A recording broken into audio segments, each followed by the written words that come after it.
Welcome to Sinister Heroes. I'm your host, Andy Iniquitous. Thank you for tuning in. If you're new to the channel, this is a channel about Dungeons and Dragons, where we're continuing right now with our lore on the 9 Hells. We're going to finish off the last two, starting off with the first layer of Hell, Avernus, and with its commander, Zariel.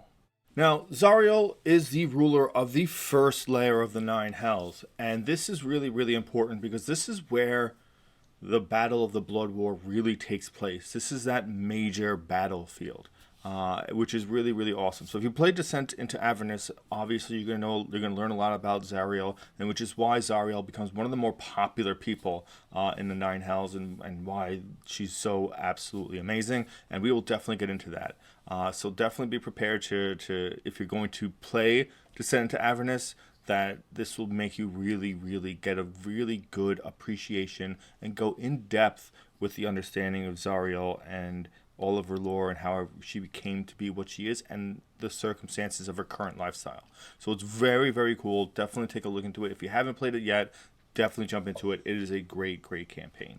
Now, Zariel's original form was that of a beautiful Solar with flawless skin, gold feathered wings, and a blindfold covering her eyes. Now, a Solar is already one of the most powerful of all the angels and most of the Celestials. Very, very high on that power scale. They're described as being truly godlike, and only a celestial paragon could be more powerful. Solars never took their own worshippers. Instead, they often served as a direct hand of the divine being whom they owed their allegiance. Even demon lords feared these holy celestial beings. Now, Zariel, as a Solar, her patron deity, or her celestial paragon, was Lathander, which is kind of interesting because of who Lathander is, and we'll get into that a little later when we cover him. But he is also obviously he's a lawful good. He's very much so about the light and art and things like that. He's a very cool, very to have someone like Zariel as your right hand person is a little odd for me considering how much I know about Lathander. But it is really, really interesting. So this was her original form, but like Beelzebub, she also fell from Mount Celestia. And after her descent, she took on a more diabolical experience. A halo of fire burns atop her head. Her once fine skin was scorched, and her angelic wings were ruined by flame. Turned leathery, her blindfold was abandoned, fully revealing eyes that glowed with white-hot rage, and she had lost one of her hands and replaced it with a flail. Which is awesome, because although a flail isn't really the most useful of the medieval weapons, it is very brutal, and it's great for cavalry. So when you see that flail, which is kind of like a metal ball attached to a chain, attached to a handle, anything that could swing with movement to it really makes gets a lot of mileage out of a flail. So that's why it was used primarily on cavalry. It wasn't really used in hand-to-hand combat because it's too difficult to wield. But understand, Zariel would kind of just swing down as she flew into combat and just cleave people with this flail, which is just awesome because they're just so brutal and just menacing of a weapon.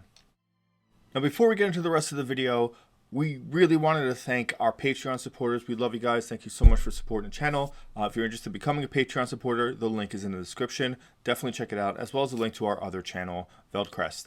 With that out of the way, let's get back to the video. The actual layer of Avernus, before everything was kind of turned into what it is when the Blood War wasn't happening, was originally a beautiful domain with bustling paradise filled with lush gardens, countrysides, trade outposts, cities, grand locations, and it was crafted this way purposely from Asmodeus's great mind, or Asmodeus's great mind, to tempt people into joining and selling themselves or their souls to him and the 9 Hells as a whole. But when the Blood War really came to be, it ended up ruining this plane, as this is the main battlefield. So this is where all the demons invaded from. This place, after the Blood War started, has become like a war-torn nightmare. During Zariel's rule, Avernus was a domain of ruin, war-torn wasteland. wasteland, covered in layers of bones, collapsed structures, enormous broken war machines as far as the eye could see. Rocky terrain was marked by rivers of blood, piles of corpses, and just hordes of animals running around just to scour and eat all this food of the corpses. There was tar pits, quicksand, lava lakes, salt flats. It was so toxic from all the fighting and the chemicals and everything that they've been burning up, that even food and drink in Avernus was toxic, if not inevitable. So you couldn't eat anything. Even if you brought food from another plane, it tasted ashy or spoiled. So good food is such a commodity there that you could really just sell anything for it. And because everything in this land kind of reflects that, it kind of breeds this super selfish behavior, which is very in tune with devils and demons. The area was like always this constant reddish, blood red light that seemed to just kind of fill through it. Like it looks like hell when you think of what hell would look like. Very similar to some of the later layers, but within the layer of Avernus and the constant war that's happening the entire time, Zariel has amassed her own citadel. Now, I'm just going to read a description for it, and you'll know immediately why I absolutely love it. So, the seat of Zariel's power was a massive basalt citadel that spanned an area of 5 square miles. Its walls were festooned with partially burned bodies of those that disappointed the Lord of the First, many still screaming and moaning in dying agony, audible for up to a mile away. The citadel was manned by hundreds of various devils, both inside and out, and was protected by high turrets that reinforced the walls. The region surrounding the citadel was also altered by Zariel's magic. 10-foot-high gouts of flame burst from the ground 60 feet apart from each other within 1 mile of the fortress, as well as sight-obscuring smoke clouds that clouded it between 500 feet and 2 miles away, and the smell of charred meat and screaming voices that could be perceived up to 9 miles away. Within the bounds of this layer, Zariel could create more fireballs as well as major images to frighten her enemies. She had preference for images of loved ones being burned alive. That's my girl. like that's so beautiful. When you consider what a Solar was and how powerful and how in tune with lawful good alignment to be that pinnacle of Mount Celestia, to then have this be your citadel. This is your base of operations. This is your home, surrounded by the screaming agony of those who disappointed you, who are built into the walls so they can die painful, slowing deaths. It is awesome. It is wildly scary. When you think of Zariel, you think of a fallen angel that joined down just for one reason. This is not that reason. And it shows really the impact of what it's like to be around and live in the Nine Hells. So let's get into how Zariel became Zariel. So Zariel was a Solar, as we said, under the command of the Morning Lord Lathander. Her name meant Companion of Light. From the 7 heavens of Mount Celestia, Zariel was tasked with tracking the progress of the blood war in Avernus. But from continued exposure to the conflict, she developed an obsession with the war and a taste for battle. Zariel was impetuous in nature and couldn't ignore the desire to fight within her, but her requests were constantly blocked by her angelic peers. So, the blood war has been going on since demons existed. This is going way back when, in like the creation of the abyss and the whole thing, which is a huge long story. So, real quick, the abyss forms and demons start emerging from the abyss, basically kind of from an older dimension. And it's spreading. And Asmodeus goes up to the Celestials and say, look, I will fight this war so you don't have to. but you have to give me the ability to garner soldiers into my ranks. And to do this, he would have them sell their souls to his service in order to have them fight for the Blood War. We'll get more in depth when we do actually cover this, but that's basically what it is. And everybody on Celestia said, all right, great, you fight them. And then they let Asmodeus do whatever he wanted in order to continue to fight this war. So Zariel was entrusted to watch over and keep status updates on it. Zariel being so ambitious and just so excitable and enthralled with combat and watching this combat happen day in, day out, constantly, drove her to want to take part of it. But they wouldn't let her do it because obviously the part of the deal was the devils do it, not the Celestials. So Zariel believed that it was the responsibility of the angelic host to defeat evil, and was of the opinion that an assault from the host of Celestia could wipe out both sides of the Blood War in one stroke, freeing the multiverse from fiends who destroyed each other and vast chunks of it in the process. Despite chastising her superiors for their stance of neutral observers, Zariel was repeatedly forbidden from entering the conflict. Zariel was frustrated by her refusal to engage in the war and drew the line when Yinigu slaughtered a village under her protection. Now, Yinigu is awesome. So he is the creator of the Nulls. He is a wild Null himself. He is just gigantic. Basically, Nulls erupt from the refuse that is left behind him, and he just rampages areas. That's all he does. He doesn't care about anything. He's cool. I like him a lot. He's just really that scourge, that chaotic mass that will get out of the abyss just to run rampant and hurt people.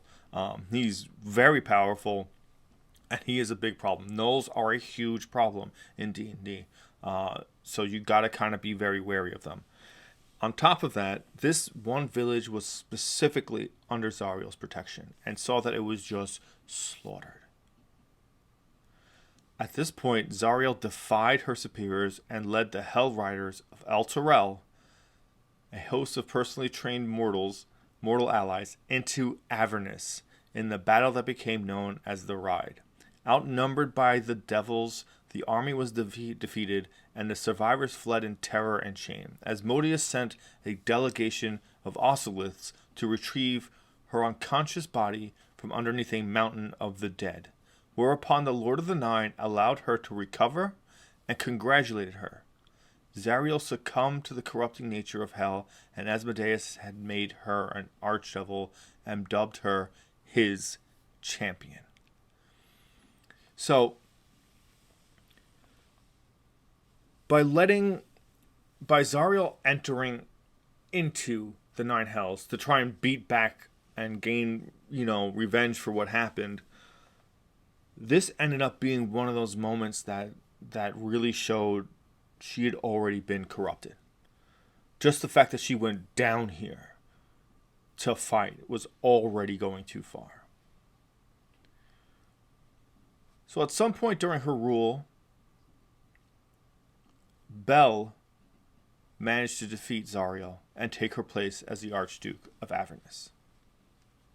Bel is a whole thing in itself. He is an older, he used to be an archdevil, but it's a long time before. But as Asmodeus made Zariel his champion, he gave her the opportunity to rule Avernus. And Bel watched this carefully, and he manages to defeat Zariel and take her place as the Archduke of Avernus. He did this through his just tactical genius. He originally had become her faithful right hand, but Zariel made a crucial mistake as she came to trust him. Bel had worked his way up to her side just for the purpose of overthrowing her. This is something that devils do constantly, but this time it really worked out. Using an unknown method possibly learned from the Tenari. The Tenari are demons. Those are like the demons that came after the Abyss was created, not the demons that were responsible for the creation of the Abyss.